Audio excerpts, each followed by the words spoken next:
I want to say that rain from yesterday till now, I have seen a lot of improvement and advancement in my personal life, and from the testimonies that a lot of my colleagues are also giving, I can see and feel it clearly that everyone participating in this conference is actually attaining something great.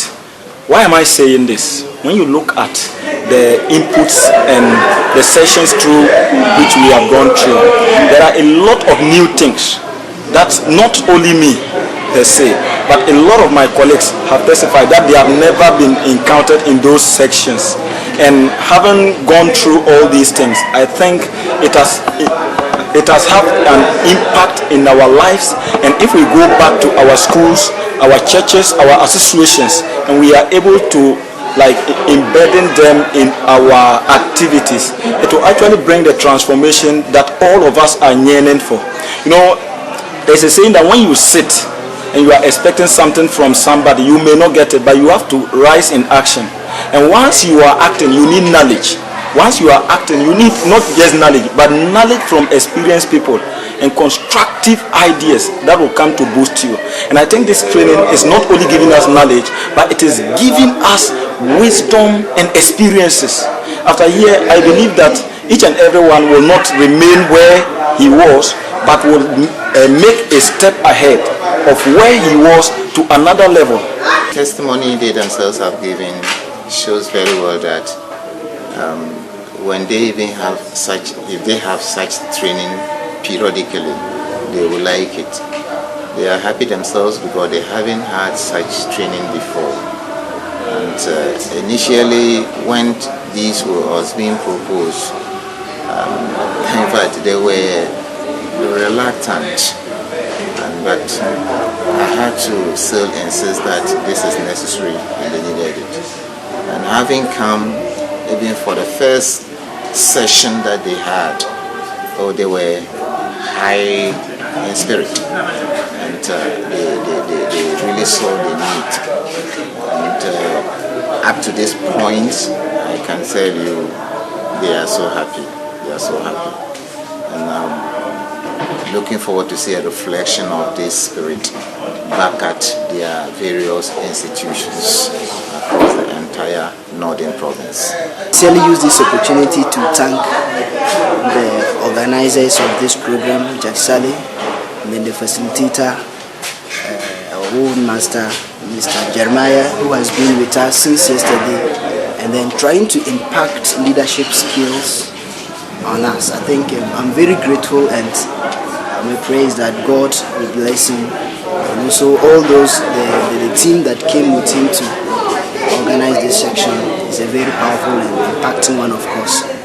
A lot of positive and good things have taken place because leadership, I may say, probably is one of the issues we have in communities, in societies, that we have many people and the leaders, how to lead them becomes a problem. But going through this program up to this time, I have learned a lot of demonstrations, and even when we started the introduction section that we just used some few minutes to introduce ourselves, that as a leader there are many ways you can use to manage your time. This is how we do our activity plans. We don't give our mentees and community people the opportunity to go and copy from books. This one, who wrote it? We. And each of us have given something on the activity. 3 of us in a group, we gave 3 points.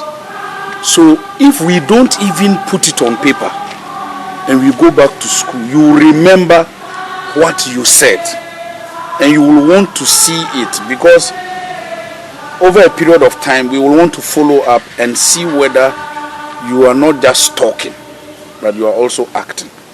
So we have 21 strong activities to do. We will then put the activities together, and when we go back to our institutions, you then take them. I like that. Some people said we will do orientation, so we need to do that first. we'll then align the activities. We don't want to tell you, go and do this activity first. And when you go to your college and you are not able to do it first, it becomes a problem. So we are going to put that together.